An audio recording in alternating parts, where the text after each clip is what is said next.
New hire at my work is my college bully who took me on a fake date and used it as a chance to record me as a creep trying to prey on her. Should I use this as a chance to tell HR? I, 34M, am a lead developer on a team at a mid-sized SaaS company with around 100 employees. We are large enough that there are employees we can see and recognize, but not necessarily know their names. Recently, we had a new hire, Krista, 33F, who joined the PM part of the project I'm working on. I have a history with Krista from college.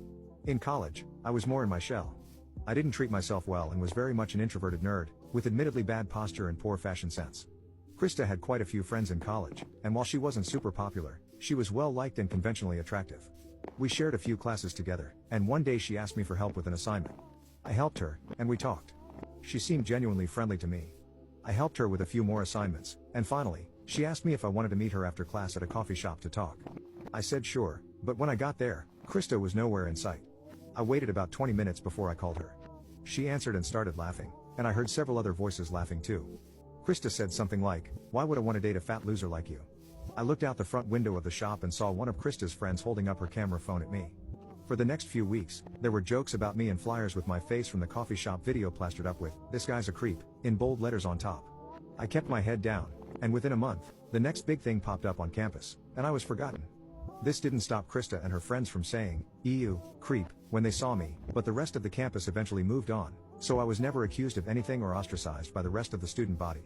After college, I learned about self-care and usually am with other programmers, so I don't stand out as a social outcast. When Krista was introduced to our team, I don't think she recognized me. It's only been a week, but I want to know if bringing up the college incident to HR is worth it. Most of my rational brain wants to let this go, treat Krista as a new person, and move on. However, I have a small fear that she might tell a skewed version of the college events and sour the team against me. I wonder if I should at least disclose the incident to HR so that if she does start telling tales, I have some recourse. What should I do? Update 1. Yesterday, some things happened, some bad, but mostly good. There were mixed responses to my previous post, with most advising me to report the situation, though one HR professional suggested I shouldn't. Due to the mixed advice, I consulted a local employment lawyer. The lawyer advised me to inform HR about my past with Krista, but to make it clear that there was never any disciplinary action taken against me in college. He asked if my job had a copy of my transcript, and I verified that it did. The lawyer also asked if there were any third parties who could verify the harassment and suggested I get their names and contact details if needed. I knew 2 people from college who I still had on LinkedIn and was certain they would tell the truth, so we were good there. The lawyer told me to request a meeting with HR and my supervisor, explain the situation with Krista, emphasize that there were never any charges or disciplinary actions, and mention that I had 2 witnesses if verification was needed. So, that's what I did. On Friday morning, I came into the office and sent an email to HR and my supervisor requesting a formal meeting at 10 a.m. My supervisor came to my desk, asked if everything was okay, and wanted to make sure I was happy. I told him everything was fine, I wasn't leaving, and it wasn't anything to do with him or the team. He seemed relieved, and by 10 a.m., we were in the conference room with the HR officer. I thanked them both for taking the time to meet with me and then followed my lawyer's instructions. I explained that the new project manager, Krista, was someone I went to college with, and that she had participated in the harassment of me during that time. I detailed that there were never any charges or disciplinary actions taken against me, and that I had 2 independent witnesses who saw the harassment and provided their contact info. My supervisor seemed shocked, and the HR officer reviewed the information I provided for a minute. Then the 2 of them talked for a moment before finally calling Krista in. When Krista walked into the conference room and saw me, HR, and the team supervisor, she seemed shocked. HR started with something like, "We have been told you 2 have a past." Krista sat down and looked pretty shocked throughout. She did admit to the bullying but tried to reframe it as a misunderstanding repeatedly. She never outright said what the bullying was, but then she was told that since this was an incident in both our pasts that nobody once brought up again, it should stay buried. HR made it clear that this is not to be a funny water cooler story to share. Krista and I both agreed to that, but Krista still looked shaken. Noon was approaching as the meeting was wrapping up. My supervisor and HR reiterated that neither of us is to breathe a word about the college incident. We're professionals, and we're here to do a job. I went to the break room for lunch, and my appetite finally returned. The last few days had been stressful and I wasn't eating much. I sat at a table with the rest of the development team and we started eating. Halfway through my sandwich, another coworker, Sandy, 30F, came by and said, "So I heard an interesting story yesterday about you and Krista," with a big grin on her face. She didn't get further because my supervisor, who was at our table, stood up, pointed at Sandy, and across the room at Krista, and said, "You two, conference room, now." I wasn't privy to what happened in the conference room, but I did see the HR officer go into the room 2 minutes later, looking pretty pissed. I guess she got the call and was interrupted during lunch. I'm not sure what went on.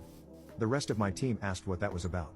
I said, I have no idea, and just kept eating. 5 minutes later, 2 more coworkers from other parts of the project were brought into the conference room. Lunch ended and we went back to work, but speculation was high. It wasn't until 3 p.m. that the conference room finally emptied. Krista looked like she had been crying, and the others who had been in the room with her seemed to treat her quite coldly. I'm not sure what this will mean, but it appears, for now, that Krista is still working here. I appreciate the lengths HR and my supervisor are taking to ensure this won't blow up further. Update 2. Monday wasn't a dumpster fire, so that was good. My supervisor and the HR officer brought everyone on the team into the big conference room. The HR officer said that we are a professional company, and while we do like to have fun, we are to be strictly professional and not gossip about other coworkers' personal lives. Sandy and the 2 other coworkers who were brought into the conference room on Friday looked pretty ashamed during this. Krista was sitting at the other end of the conference room table, and there seemed to be a noticeable distance between her and the other employees. My supervisor said he wants to consider this matter closed and for us to get back to offering great solutions to our clients. Everyone filed out of the conference room and went back to work.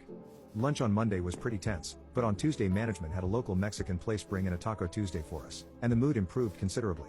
I don't gossip, but I did hear murmurs that Krista is now on her final warning and has been put on a performance improvement plan, all within her first 2 weeks. Not sure how true these rumors are, but with how isolated Krista now appears to be from the rest of the team, it is clear that everyone else is not willing to socialize with her beyond their work functions. I considered this matter closed myself, and if Krista worked hard and got her redemption arc, I'd have been fine with it. But then last night happened. I'm not sure where Krista got my address, but she was outside my house last night, and luckily my doorbell camera caught it, so I can pretty accurately transcribe it. She rang and asked if we could talk. I said through the digital doorbell that there was nothing to talk about and she better leave because this is now harassment. She pleaded for me to come outside and discuss it. I declined and emphasized she's not welcome.